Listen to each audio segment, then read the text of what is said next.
Alors, pour la dernière histoire d'aujourd'hui, j'ai choisi La Bulle de Timothée de Fombelle, qui est un auteur de romans ado, adulte, qui est assez connu et qui écrit très bien. Et il est accompagné de Héloïse Scherer au dessin. C'est un album qui est plutôt pour les plus grands, je dirais, parce qu'il y a 2-3 passages qui font un petit peu peur quand même. Donc, regardez peut-être la vidéo avant de le montrer à vos enfants, pour être sûr, mais je vous rassure, ça finit bien. La Bulle.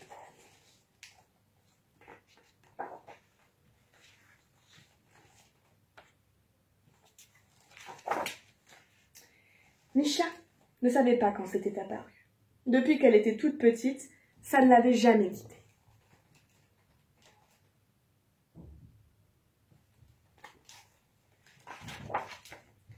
Même quand tout avait l'air d'aller si bien, même quand tout était beau et le ciel si pur autour d'elle.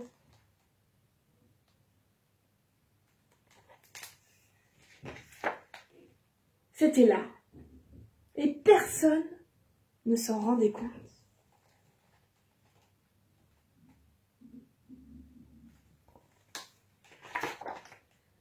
Misha avait essayé l'indifférence, le silence, la colère.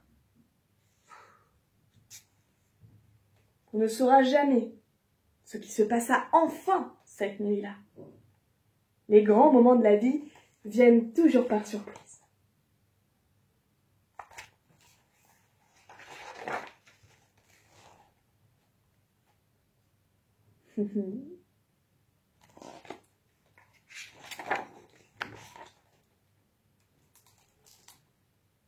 Quel mystérieux ennemi régnait dans ce monde et sur la vie de Misha.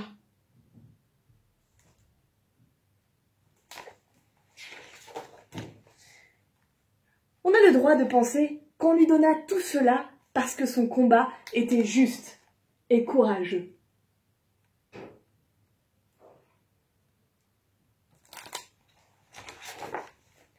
Misha voyagea longtemps.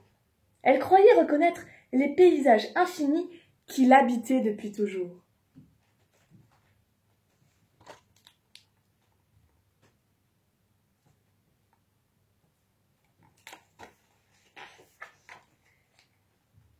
Bien sûr, il y eut des épreuves et de grands espoirs.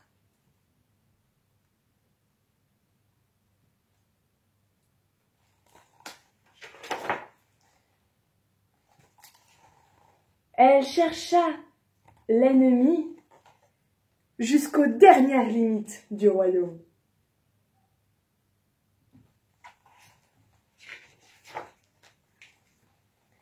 Que faire quand on arrive avec son cheval au bord du monde?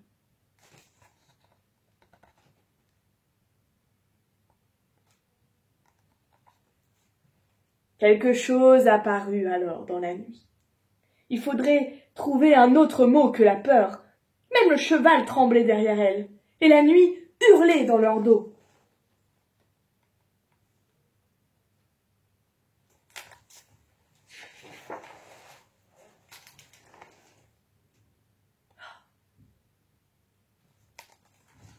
Ce fut la chevauchée la plus folle. La terre se soulevait autour d'elle. Le royaume s'était réveillé.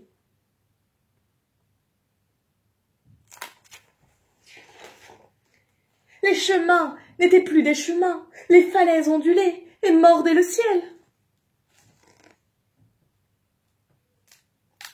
Le cheval écumait, sautait les crevasses, remontait les torrents. Misha, penché sur l'encolure, lui parlait à l'oreille.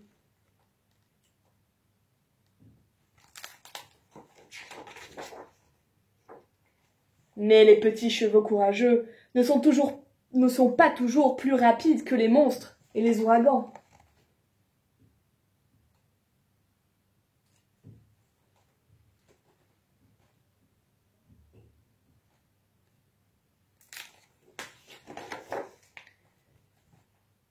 Il avait suffi que Misha se tienne debout devant elle, désarmée, qu'elle la regarde vraiment, pour que la bête s'aplatisse à ses pieds.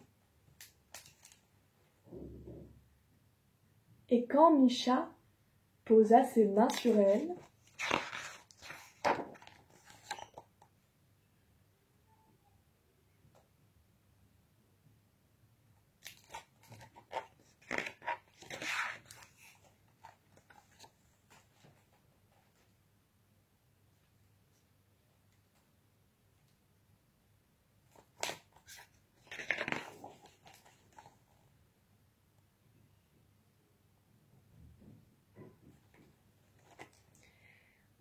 En retrouvant sa chambre, Mécha savait qu'il y aurait d'autres batailles.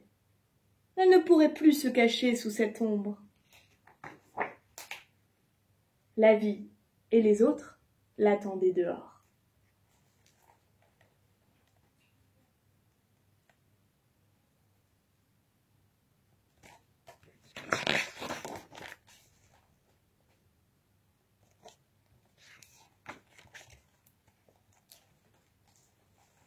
Fin d'histoire.